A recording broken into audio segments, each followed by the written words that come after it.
네, 오늘 이 시간 우리가 함께 하나님의 말씀을 같이 읽도록 하겠습니다. 오늘 주신 말씀은 베드로전서 5장 10절부터 14절까지 말씀입니다. 자리에서 일어서서 같이 하나님의 말씀을 읽도록 하겠습니다. Please stand up and then you're gonna read together God's word. Today's scripture, First Peter chapter 5, verse 10 through 14. 우리 다 같이 한 목소리로 읽도록 하겠습니다.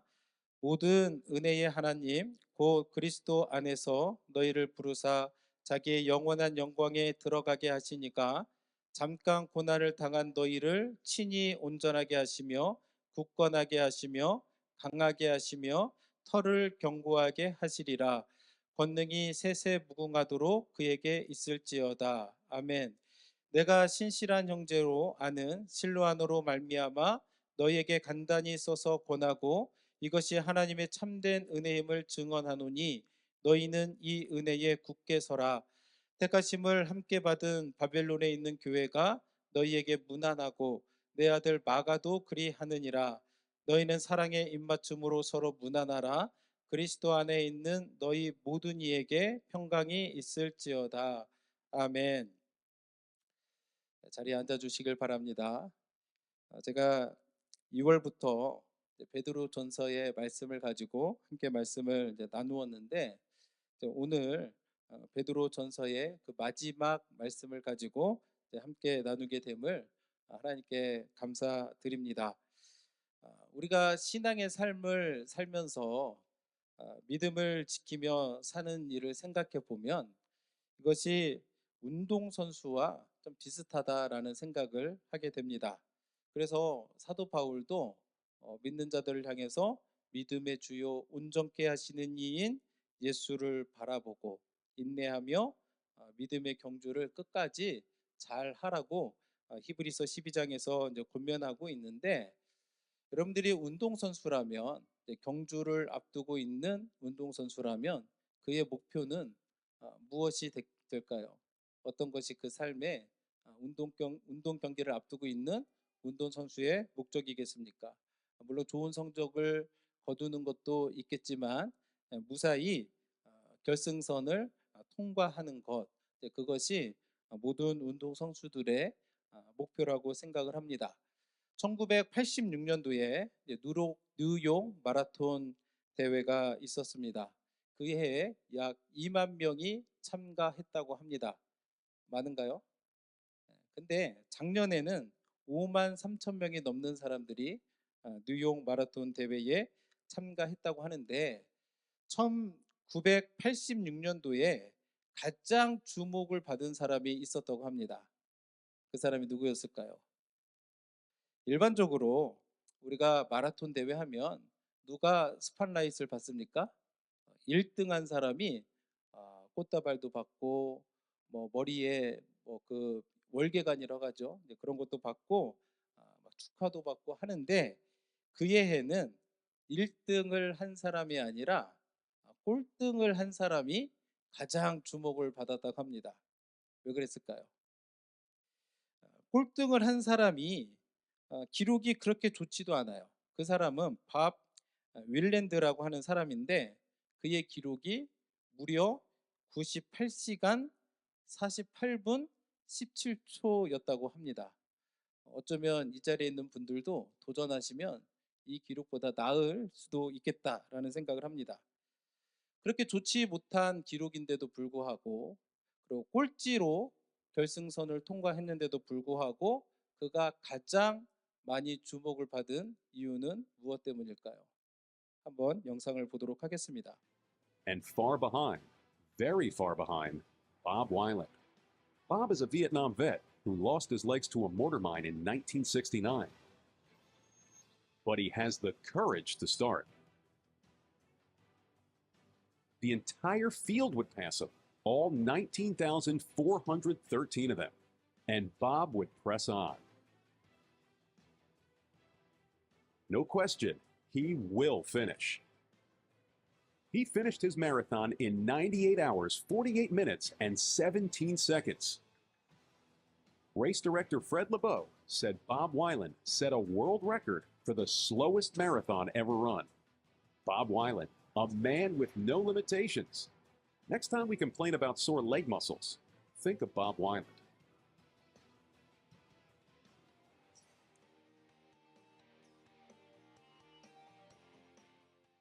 예, 지금 영상을 보셨던 것처럼 그가 주목받은 이유는 그가 여러 장애를 가진 사람이었음에도 불구하고 끝까지 포기하지 않고 결승선을 통과했기 때문입니다. 영상에서도 보셨지만 그는 베트남 전쟁에서 쥐레를 밟아서 다리를 잃었습니다. 그래서 몸통에 25파운드에 달하는 가죽 안장을 달고 두 팔을 이용해서 끝까지 결승선을 통과했었죠. 그래서 지금 이 편지를 쓰고 있는 사도 베드로의 마음도 생각을 해보면 이 편지를 받는 사람들은 누구입니까? 고난을 당하고 있는 사람들이죠. 믿음 때문에 아주 극심한 고난을 받는 사람들. 그러나 사도 베드로는 그들이 비록 고난 중에 있을지라도 결승선을 잘 통과하기를 바라는 마음을 가지고 이 편지를 썼을 것이라고 생각을 합니다. 그래서 오늘 본문의 말씀을 통해서 우리가 이 신앙에 있어서 믿음의 결승선을 잘 통과하기 위해서는 우리가 무엇을 해야 될까 함께 생각하면서 오늘도 그 말씀의 교훈을 받아서 정말로 그곳에서 결승선 앞에서 기다리시는 예수님께 더 가까이 나아가는 복된 시간이 되기를 주님의 이름으로 축복합니다. 먼저 우리가 이 믿음의 결승선을 잘 통과하기 위해서는 무엇을 알아야 되느냐? 하나님이 어떤 분이신가? 그 하나님의 성품을 우리가 알아야 됩니다. 그래서 오늘 본문 10절에서 베드로는 하나님이 어떤 분이신가 우리에게 가르쳐 주고 있는데 하나님은 어떤 분이십니까? 모든 은혜의 하나님이시다라고 그렇게 이야기를 합니다. 우리 옆 사람 보고 한번 이야기해 볼까요? 하나님은 모든 은혜의 하나님입니다. 아무도 안 해요. 좀 옆 사람을 좀 보시고 하나님이 어떤 분이십니까? 모든 은혜의 하나님이시다. 사실 하나님은 여러 가지 성품을 가지고 있습니다. 그래서 사도 바울은 고린도후서 1장 3절에서 모든 위로의 또 하나님이라고도 표현하기도 하고 우리가 흔히 또 하나님을 향해서 사랑의 하나님, 뭐 공의의 하나님, 뭐 진리의 하나님 이렇게 하나님에 대해서 이야기를 합니다. 우리가 지금 언급한 이 모든 것들이 하나님이 가지고 있는 성품이 맞습니다. 그런데 그 여러 가지 성품들 중에서 오늘 베드로는 특별히 은혜의 하나님을 강조하면서 핍박 가운데 있는 그리스도인들이 믿음을 끝까지 지키며 결승전을 잘 통과하도록 권면을 하고 있는 겁니다. 그래서 이 은혜의 하나님이라는 이 표현 속에서는 어떤 것을 우리가 깨닫게 되냐면 하나님은 어떤 분이신가?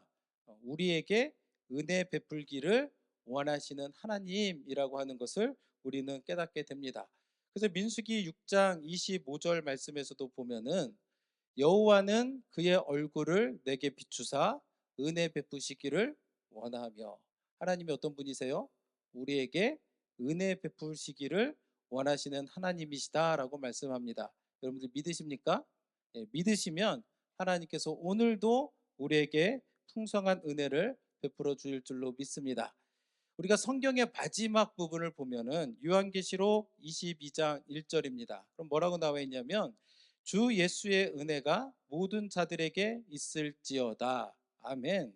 성경의 마지막 부분에서도 하나님의 말씀은 우리에게 주 예수의 은혜가 모든 자들에게 있을지어다 말씀하면서 우리에게 은혜를 베풀어 주시기를 기뻐하시는 하나님의 모습을 우리에게 보여주고 있습니다. 그러면 은혜가 뭘까요? 은혜는 히브리어로 헤세드라고 말하고 또 헬라어로는 카리스라고 이야기를 합니다. 아마 여러분들이 한 번쯤은 들어보셨을 말이라고 생각을 합니다. 이 은혜라는 말은 뭐냐면 자격 없는 자에게 값없이 주시는 하나님의 사랑과 긍휼을 의미합니다. 그래서 내가 구원받은 것을 우리는 뭐라고 표현합니까? 하나님의 은혜라고 합니다. 우리는 구원받을 자격이 없습니다.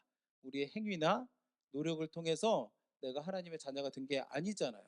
그러나 값없이 주시는 하나님의 사랑과 긍휼로 말미암아 예수 그리스도를 그 믿는 자에게 또 우리가 하나님의 자녀가 되는 특별한 권세를 주신 것, 이것이 바로 우리는 은혜라고 말할 수가 있겠습니다.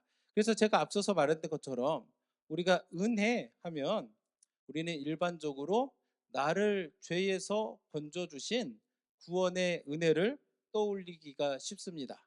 그렇지 않습니까? 맞죠? 우리를 죄에서 구원해 주신 것 하나님의 특별한 은혜입니다. 그런데 지금 베드로는 어떻게 표현하냐면 모든 은혜의 하나님, 그렇게 이야기를 합니다. 그 말은 뭐냐면 우리에게 구원을 주시는 은혜의 하나님뿐만 아니라 하나님께서 우리에게 베풀어 주시는 은혜에는 여러 가지 은혜가 있다라는 것을 우리가 깨달아야 될 줄로 믿습니다. 구원의 은혜뿐만 아니라 위로하시는 거 은혜입니까 아닙니까? 은혜죠. 하나님께서 우리의 필요한 것들을 공급하여 주십니다. 이거 은혜입니까 아닙니까? 은혜죠. 그래서 우리를 돌보시고 치유하시는 이 모든 것이 은혜이며, 심지어 때로는 우리를 교훈하시고 책망하시는 것까지도 하나님의 은혜이다라는 것들을 우리가 기억해야 될 줄로 믿습니다. 그렇다면 우리가 살아가면서 경험하는 모든 것이 하나님의 은혜입니다. 그래서 만일 우리가 이러한 모든 것들이 하나님의 은혜다라는 것을 생각하지 않고 구원의 은혜만 생각하면 어떤 일이 일어나겠습니까?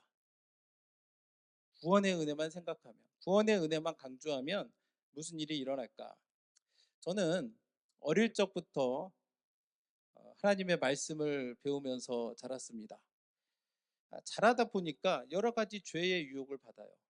남들 친구들이 하는 거 바르지는 않아요. 성경적으로 보면 바르지도 않은데 옆에서 같이 하자 하니까 막 같이 하고 싶고 막 이런 유혹을 받는데, 문제는 그때마다 하나님 말씀이 생각이 나는 거예요.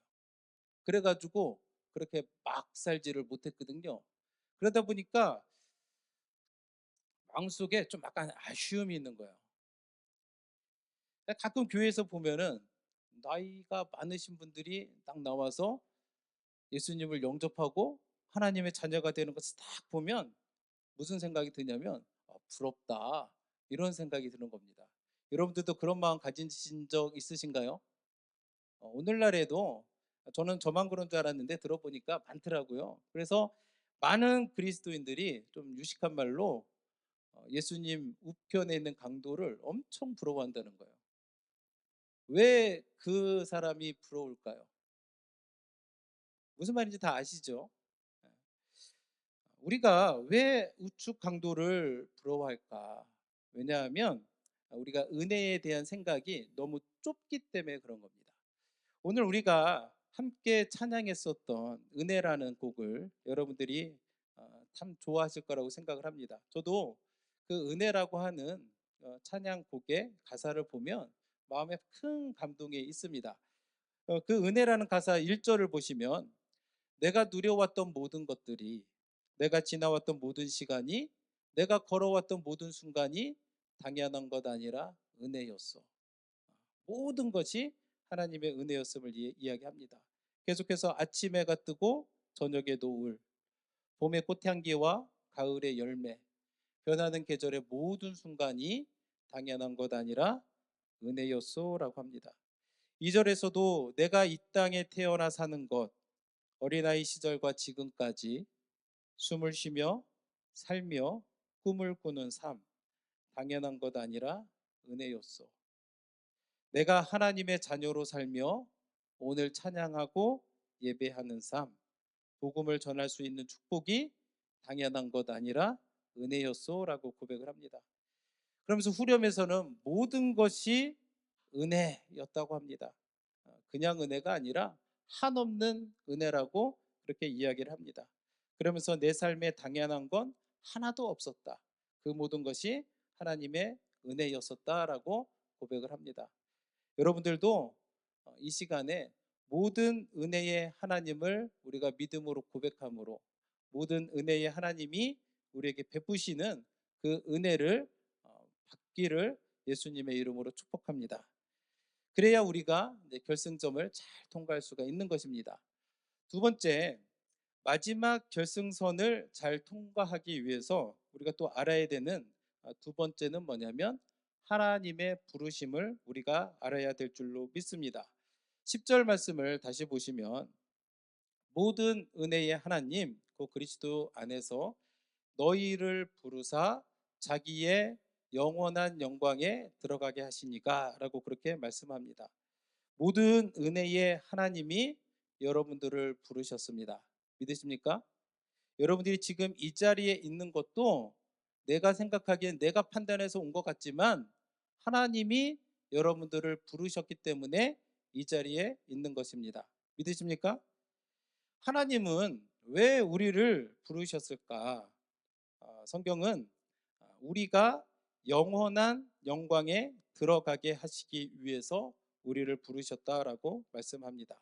이것은 뭐냐면 하나님의 부르심이 이 땅에서의 어떤 삶을 넘어서 천국에서의 영원한 영광, 하나님이 우리를 위해서 예배해 두신 천국에서의 영원한 영광을 포함한다는 것을 말해주고 있는 겁니다. 그래서 우리가 살아갈 때에는 이 땅에 있는 것만 보고 사시면 안 돼요. 항상 우리의 시선은 천국에 있어야 됩니다. 그래서 예수님도 뭐라고 말씀하십니까? 회개하라, 천국이 가까웠다라고 말씀하시면서 믿는 자들이 천국에 대한 소망을 가지고 살 것을 말씀하고 있는 겁니다. 그래서 예수님도 그 요한복음 17장에 보면 예수님이 십자가를 지기 전에 믿는 자들을 위해서 기도하신 중보 기도하시는 장면이 나오는데 요한복음 17장 24절에 보면 아버지여 내게 주신 자도 나 있는 곳에 나와 함께 있어 아버지께서 창세 전부터 나를 사랑하심으로 내게 주신 나의 영광을 그들로 보게 하시기를 원하옵나이다 라고 그렇게 기도합니다. 예수님도 원하시는 게 뭐냐면 그를 믿는 자들이 영원한 영광을 보길 원하신다 라고 하면서 하나님 앞에 기도하는 모습을 우리는 보게 됩니다. 그래서 우리도 이 세상을 살아갈 때에는 하나님이 우리를 부르셨는데 왜 부르셨는가? 천국에 대한 소망을 주시려고 천국에서 베푸실 영원한 영광을 주시기 위해서 우리를 부르셨다라는 것을 강조하고 있습니다. 그렇기 때문에 이 땅에서 살면서 우리는 이 땅만 바라보면 됩니까? 안 됩니까? 안 되죠. 우리는 위를 바라보며 살아야 될 줄로 믿습니다. 사도 바울도 고린도전서 15장 19절에서 뭐라고 얘기하냐면 만일 그리스도 안에서 우리가 바라는 것이 다만 이 세상의 삶뿐이면 모든 사람 가운데 우리가 더욱 불쌍한 자이리라라고 말씀합니다. 이것은 뭐냐면 이 땅에서의 것보다 더 좋은 것이 하나님 나라에 있음을 가르쳐 주는 것이면서 그곳으로 하나님이 우리를 부르셨다라고 말씀하고 있습니다. 그러면 하나님이 우리를 부르셨습니다. 그러면 우리는 어떻게 해야 될까요? 하나님의 부르심에 우리는 응답해야 될 줄로 믿습니다. 하나님이 부르셨다고 해서 그냥 저절로 영원한 영광을 우리가 참여하는 것이 아니라 하나님이 우리를 부르실 때에 우리가 응답해야 하나님이 주시는 그 영원한 영광을 우리가 받아 누리게 될 줄로 믿습니다. 그런데 하나님은 우리를 불러서 영원한 영광을 경험하기를 원하시는데 거기에는 조건이 있습니다. 그냥 되는 게 아니에요. 우리가 그 10절 말씀을 다시 한번 보시면 중요한 단어가 있는데 그리스도 안에서 이게 된다는 겁니다. 모든 은혜의 하나님 그 그리스도 안에서 너희를 부르사 자기의 영원한 영광에 들어가게 하신 이가, 다시 말해서 모든 은혜의 하나님이 우리를 영원한 영광으로 부르시는데 조건이 오직 그리스도 예수 안에서 이것이 가능하다라고 성경은 우리에게 가르쳐 주고 있습니다. 자동으로 되는 게 아니에요. 오직 예수 그리스도 안에서만. 우리가 천국에 가는 것은 태어났다가 죽는다고 해서 그냥 가는 곳이 아닙니다. 천국은 어떻게 가는가? 예수 그리스도를 믿는 믿음으로 말미암아서 누가 가요? 거듭난 사람이 가는 곳이에요. 믿으십니까? 어떻게 우리가 거듭납니까?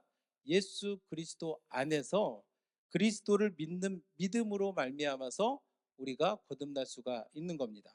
그래서 우리가 착한 일을 한다고 봉사를 많이 한다고 해서 우리가 하나님 나라에 갈 수가 있습니까? 없습니까? 없죠.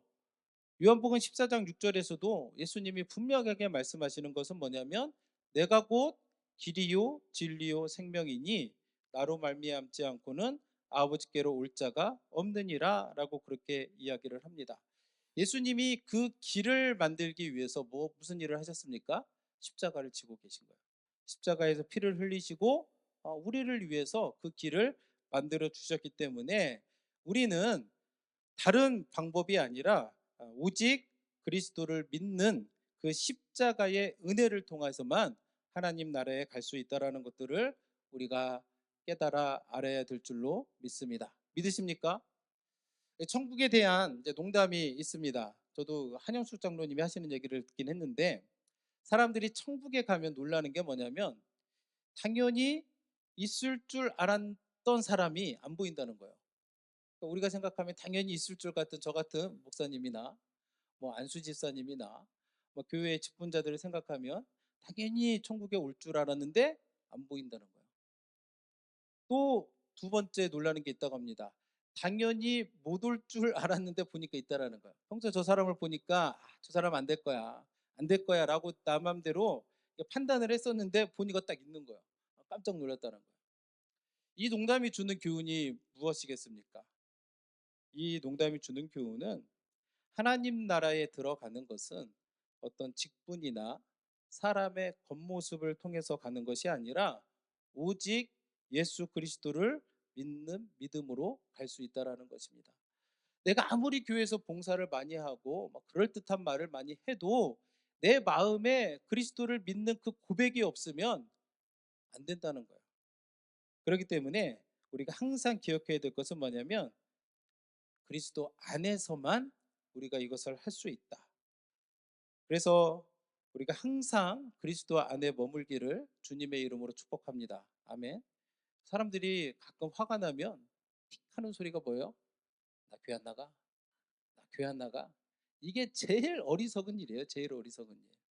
조금 기분 나쁘다고 영원한 생명을 포기하는 게 얼마나 어리석습니까? 그래서 여러분들이 기분 나쁘다고 그런 소리 하지 마십시오. 그런 소리 하지 마시고 늘 십자가의 은혜를 묵상하고 말씀에 온전히 순종함으로 모든 은혜의 하나님이 베푸시는 그래서 영원한 영광에 참여하는 저희 모두가 되기를 주님의 이름으로 축복합니다. 그 다음에 우리가 결승선을 잘 통과하기 위해서 알아야 되는 네 번째는 뭐냐면 이 땅에서도 받을 은혜가 있다라는 것을 아셔야 됩니다. 영원한 영광에 들어가게 하시는 것 이것은 천국에서 받을 상급입니다. 맞죠? 예. 그러면 우리는 이 땅에서 맨날 고난만 받냐? 그게 아니죠. 이 땅에서도 하나님이 주시는 은혜가 있다라는 거예요. 그런데 그것에 앞서서 우리가 먼저 생각해야 될 것은 뭐냐면 우리가 이 땅에서 받을 은혜도 있지만 이 땅에서 믿음 때문에 고난을 당할 수도 있다라는 것을 우리가 아셔야 됩니다. 그래서 5장 10절 말씀을 다시 보시면 잠깐 고난을 당한 이라는 표현을 합니다. 모든 은혜의 하나님 곧 그리스도 안에서 너희를 부르사 자기의 영원한 영광에 들어가게 하신 이가 잠깐 고난을 당한 너희를 이라고 이야기를 합니다. 이 너희는 예수님을 믿는 사람들이에요. 예수님을 잘 믿었던 사람들입니다. 그런데 그 사람들에게 뭐가 옵니까? 고난이 왔어요. 근데 분명한 것은 뭐냐면 이 고난은 영원한 고난입니까? 아니죠. 잠깐 고난이라는 거예요. 우리가 천국에서 받게 될 그 영광은 영원한 영광인데 이 땅에서 믿음 때문에 받을 고난은 잠깐 고난을 당할 것이다라고 그렇게 이야기를 합니다. 그러면 우리가 기억한 것은 뭐냐면 잠깐 고난을 당하기 때문에 우리는 이것을 이겨낼 수 있습니까? 없습니까?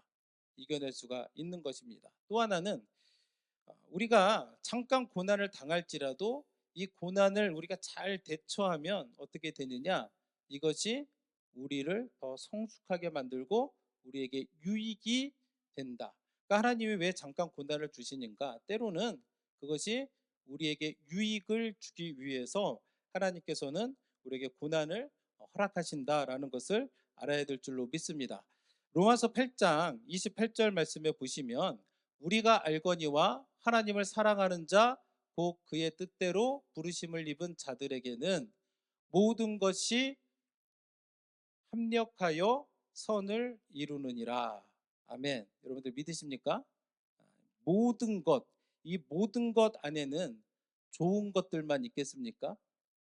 아니죠. 이 모든 것 안에는 때로는 고난이라 불리는 그런 것들도 포함이 된다라는 것을 우리가 기억해야 됩니다. 그래서 우리도 믿음 삶을 살다 보면은 고난을 당할 때가 있죠. 때로는 진짜 억울할 때가 있어요. 여러분들 억울할 때 있습니까? 없습니까? 내가 말을 하지도 않았는데 막 했다 그러고 내가 안 한 행동을 막 했다 그러고 막 그럴 때가 있어요. 그럼에도 불구하고 이런 고난이 예수 안에 있는 자에게는 뭐라고요? 예수 안에 있는 자에게는 이런 고난도 유익이 될 수 있다. 왜냐하면 우리를 사랑하시는 그 하나님이 모든 것이 합력하여 선을 이루게 하시기 때문입니다. 우리가 잘 아는 사도 바울을 생각을 해보시면 그가 얼마나 위대한 복음의 사명자입니까? 수많은 이방인들이 사도 바울을 통해서 복음을 듣고 예수를 영접했습니다. 그가 가는 곳마다 교회가 세워졌고 가장 많은 신약 성경을 쓴 사람이 바울입니다. 그런데 사도 바울에게는 육체의 가시라 불리는 문제가 있었습니다. 아마도 다메섹으로 가던 길에 예수 믿는 자들을 핍박하기 위해서 다메섹으로 가던 길에 예수님을 만나면서 그때 생겼던 아마 눈의 질병, 안질일 것으로 우리는 그렇게 추정을 합니다.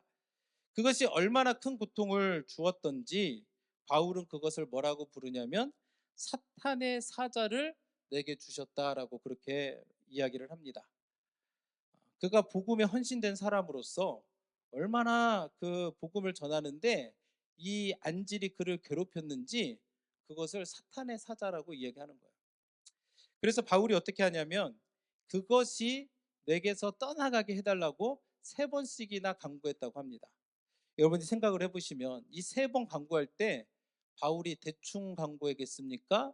정말 진심으로 하나님께서 이 기도를 응답해 달라고 막 애쓰며 기도했겠습니까? 정말 진심으로 애쓰며 기도했겠죠. 그럼에도 불구하고 그에 대한 하나님의 응답은 무엇이었을까요? 그냥 가지고 있으라는 거예요. 거기에 대해서 바울은 어떻게 반응하냐면 고린도후서 12장 10절에 보면 그러므로 내가 그리스도를 위하여 약한 것들과 능욕과 궁핍과 박해와 공고를 기뻐하노니 이는 내가 약한 그때에 강함이라라고 그렇게 고백을 합니다. 내게 있는 어떤 고난이라고 하는 것이 어떤 내 몸에 있는 어떤 그 궁핍과 가시와 같은 것들이 오히려 그에게 기쁨이 된다는 거예요. 왜요? 그것을 통해서 하나님의 능력을 경험할 수 있으니까. 그래서 그 바울은 뭐라고 하냐면 나는 오히려 기뻐한다라고 고백합니다. 그래서 우리가 생각해 보면 왜 이렇게 바울처럼 신실한 사람에게 고난을 주실까? 그냥 그 육체의 가시만 없었으면 얼마나 더 열심히 하나님 나라의 복음을 위해서 일했겠습니까? 근데 주님이 보실 때는 아니라는 거죠. 그래서 하나님이 이 바울과 같은 우리 믿는 자들에게 고난을 주시는 이유는 그 고난이 우리에게 유익이 되기 때문이라는 것들을 여러분들이 믿으시길 바랍니다. 지금 이 순간에도 우리들 중에 있는 누군가는 고난이라고 하는 것을 좀 만나서 스트러글링 하고 있는 분이 계실지도 모르겠습니다. 이런 그런 고난이 내게 있을 때에 우리가 기억해야 될 게 뭐예요? 이것이 내게 유익이 될 수 있다라는 것들을 기억하시기를 주님의 이름으로 축복합니다. 그래서 다윗도 고난을 엄청 많이 받았습니다. 사무엘을 통해서 기름을 부음을 받았습니다. 바로 왕이 됐느냐? 아니죠. 그 고난의 시간을 통과한 후에야 왕이 되었습니다. 그 고난의 시간에 다윗은 어떻게 고백하냐면 시편 119편 17절 보시면 고난 당한 것이 내게 유익이다라고 그렇게 고백합니다. 그래서 우리는 잠시 당하는 고난에 집중할 게 아니에요. 우리는 잠시 당하는 고난에 집중하면서 원망하고 난 불평하고 낙심할 때가 너무 많은데 잠시 당하는 고난에 우리가 집중할 것이 아니라 그것을 통해서 일하시는 하나님의 손길을 믿고 하나님의 일하심, 어떻게 이것이 내게 유익을 가져다 줄까 기대하는 마음을 가지고 고난을 대해야 될 줄로 믿습니다. 믿으십니까? 그래서 여러분들이 고난 가운데 있다면 하나님의 손길을 믿고 이것이 내게 유익이 될 수 있음을 기억하시기를 원합니다. 그렇다면 이 땅에서 하나님이 우리에게 주시는 은혜는 무엇인가? 하나님은 네 가지 은혜를 약속을 하시는데 10절 이제 마지막 부분을 보시면 친히 온전하게 하시며 굳건하게 하시며 강하게 하시며 혀를 견고하게 하시리라. 네 개까지가 비슷비슷한데 좀 더 설명을 드리면 이 땅에서 예수 그리스도 안에 있는 자에게 모든 은혜의 하나님이 어떤 은혜를 베푸시는가? 첫 번째는 우리를 온전하게 하시겠다라고 말씀합니다. 사실 우리 입장에서 온전하게 된다는 것은 굉장히 부담이 되는 말이죠. 여러분들 그렇지 않습니까? 영어로 하면은 be perfect예요.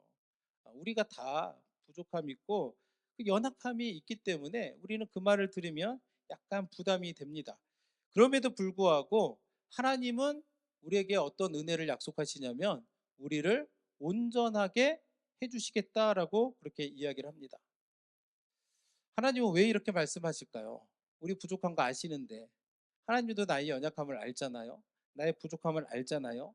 그런데 나를 향해서 왜 하나님은 온전하라, 온전하게 하시겠다고 하시냐면 하나님이 우리 아버지이시기 때문입니다. 하나님이 누구라고요? 하나님 우리 아버지이시기 때문에 그런 거예요. 우리가 자녀를 양육할 때 보면 자녀들을 볼 때 좀 부족한 부분이 보입니까? 안 보입니까? 보이죠? 그렇다고 해서 우리는 너는 부족하니까 그대로 살아라 하는 사람이 아무도 없어요. 그죠? 그 부족함이 있어도 우리는 좀 더 나은 사람이 됐으면 하는 것이 모든 사람들의 그 마음 아니겠습니까? 자녀를 볼 때 좀 IQ가 낮은 것 같아요. 그래가지고 너는 IQ가 낮으니 너는 평생 몸이나 쓰면서 살아라. 이렇게 말할 사람이 누가 있겠습니까? 여러분들 혹시 그런 말 해보신 적 있으신가요? 아무도 없어요. 아니, 좋은 부모가 누가 그런 말을 하겠습니까?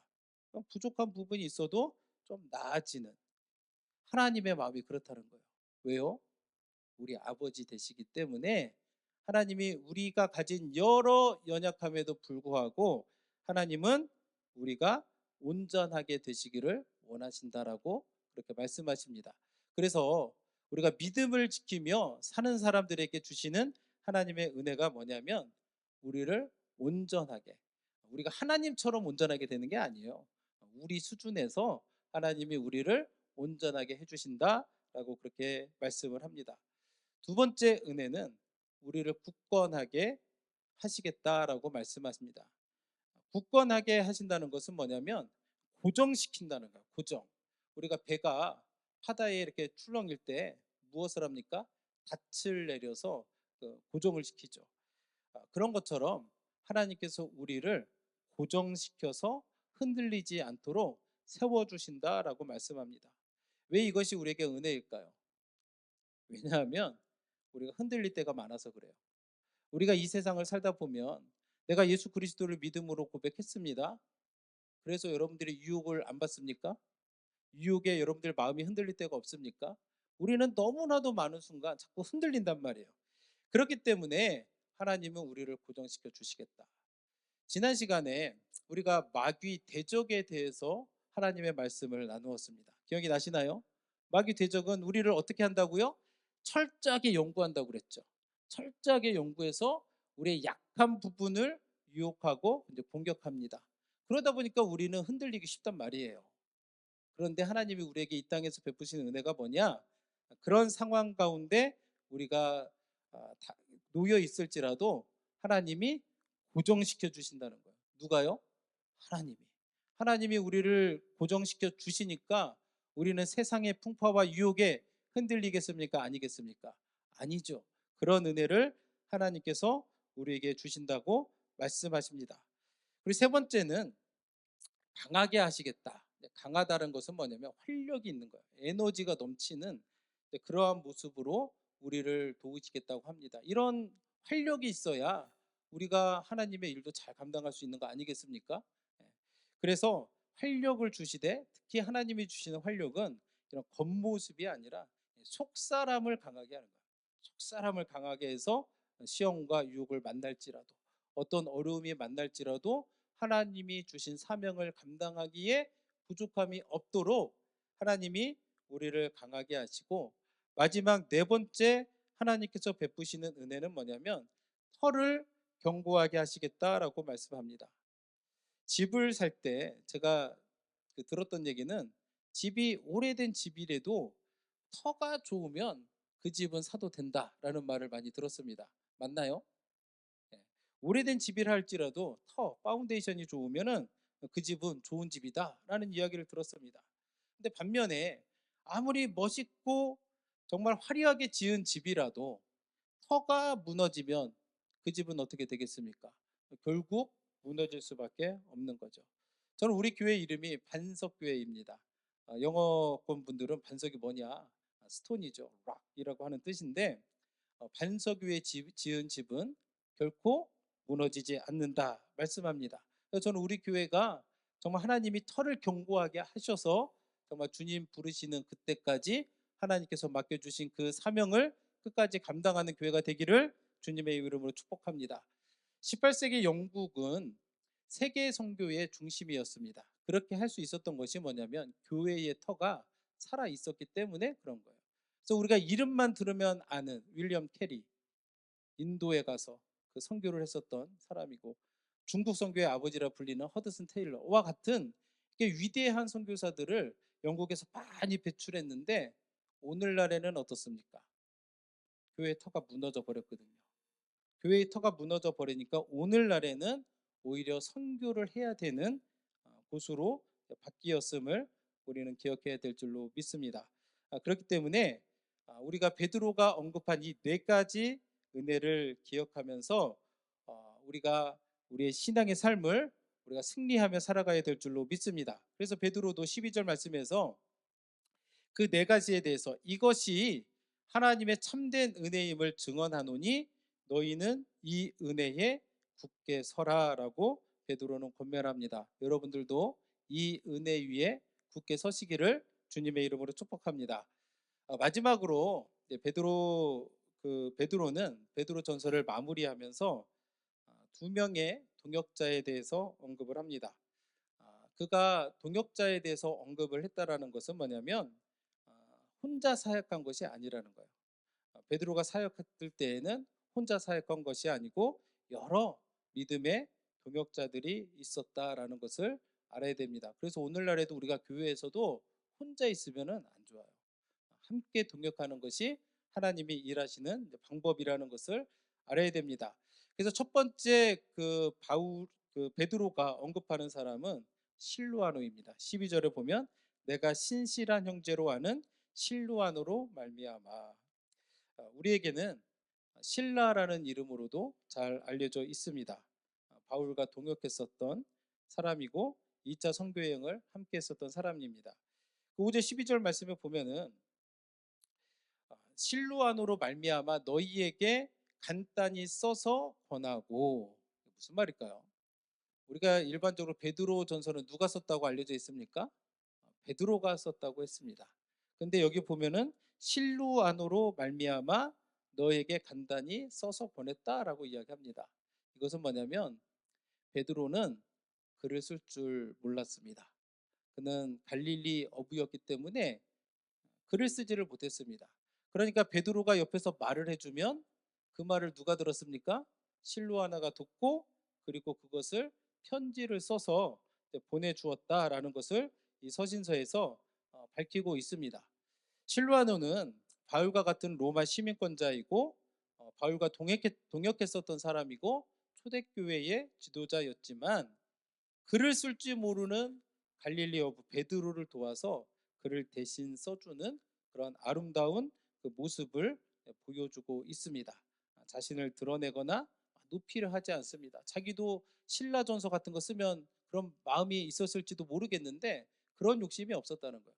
그저 베드로를 도와서 함께 하나님 나라의 일을 감당했었던 그 신라가 있었음을 베드로는 언급하고 있습니다. 그가 언급하는 두 번째 인물은 마가입니다. 13절에 보시면 택하심을 함께 받은 바벨론에 있는 교회가 너희에게 문안하고 내 아들 마가도 그리하느니라 라고 이야기를 합니다. 먼저 바벨론에 있는 교회는 무슨 말이냐면 이제 로마에 있는 교회를 지칭하는 겁니다. 당시에는 교회가 핍박받는 상황이었기 때문에 로마 교회 이렇게 하면 행여나 또 로마에 또 핍박에 가해질 염려가 있어서 그래서 오늘날에도 선교사님들 핍박이 심한 곳에서는 이름을 이렇게 감추거나 은어를 쓰거나 닉네임을 쓰는 것처럼 지금 이제 로마 교회를 바벨론에 있는 교회다라고 그렇게 표현하는 것 같습니다. 그와 더불어서 바빌론에 있는 교회 성도들에게도 문안하고 내 아들 마가에게도 문안하라 그렇게 이야기합니다. 그 마가를 내 아들이라고 이렇게 표현하는 것이 굉장히 눈길이 갑니다. 마가는 바나바의 생질인데 바울과 함께 1차 선교 여행을 갔다가 중간에 낙마한 사람입니다. 왜 낙마했을까요? 힘든 선교 여행의 그 여정을 아마도 감당하지 못했던 것 같습니다. 마가는 원래 부잣집 아들이거든요. 그러니까 그 전에 고생을 좀 안 해본 것 같아요. 우리가 마가의 다락방 아시죠? 마가의 다락방에 몇 명이 있었습니까? 120명. 우리가 아는 것만. 그러니까 다락방이 120명 들어갈 정도의 사이즈면 그 집은 더 컸겠죠. 그러니까 마가는 고생을 덜 해보다가 바울과 함께 선교여행 갔다가 힘드니까 아마 낙마했던 것 같습니다.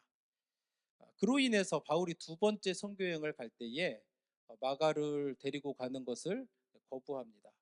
그래서 바울은 신라와 함께 2차 선교여행을 떠나고 마가는 바나바와 함께 이제 구브로로 떠나게 되는데 아마도 그 이후에 마가는 바나바와 베드로에 의해서 훈련을 받으면서 성숙한 믿음의 사람이 되었을 것으로 예상이 됩니다. 그래서 지금 오늘 본문에서도 마가를 내 아들이라고 했었고 바울도 나중에 마가를 내게 데려오라고 말하면서 그가 내게 유익한 사람이다라고 말하기도 합니다. 마가는 마가복음을 쓴 사람이기도 합니다.